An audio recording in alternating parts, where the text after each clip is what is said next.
Sachin slum board ખાતે આવેલી બરોડા ગુજરાત ગ્રામીણ બેંકમાં થોડા દિવસે લૂંટની ઘટના બનતા પોલીસ દોડતી થઈ ગઈ છે। પોલીસે ચારે દિશામાં નાકાબંધી કરી અલગ અલગ 5 ટીમો બનાવી તપાસનો દોર શરૂ કર્યો છે। બેંકમાંથી લૂંટારુઓ લાખો રૂપિયા લૂંટીને ભાગી ગયા હતા। બાઇક પર 2 લૂંટારુઓ આવ્યા હોવાનું સૂત્રો દ્વારા માહિતી મળી છે। સચિન પોલીસે સીસીટીવી ફૂટેજના આધારે તપાસ શરૂ કરી છે।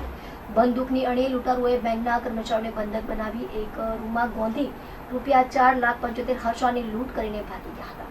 સચિન સુરત શહેરના સચિન પોલીસ સ્ટેશનમાં 12:30 વાગ્યાના સુમારે સ્વસ્તિક કોમ્પ્લેક્સમાં ગુજરાત ગ્રામીણ બેંકમાં એક અજાણ્યા ઈસમ આવી પિસ્તોલ જેવું હથિયાર બતાવી અને જેના કર્મચારી હતા બે અને એક રૂમમાં પૂરી 4,75,000 રૂપિયાની લૂંટ કરી નીકળી ગયેલ છે।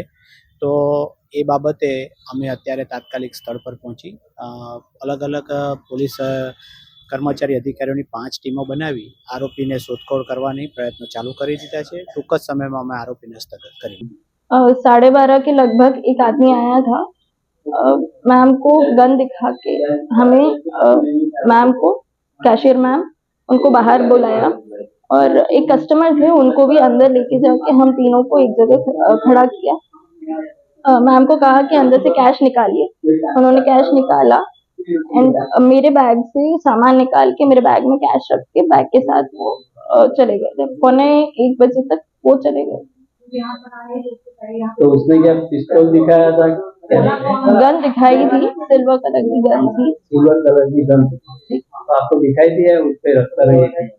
कैशियर काउंटर पे रखा था, मैम को दिखाया था।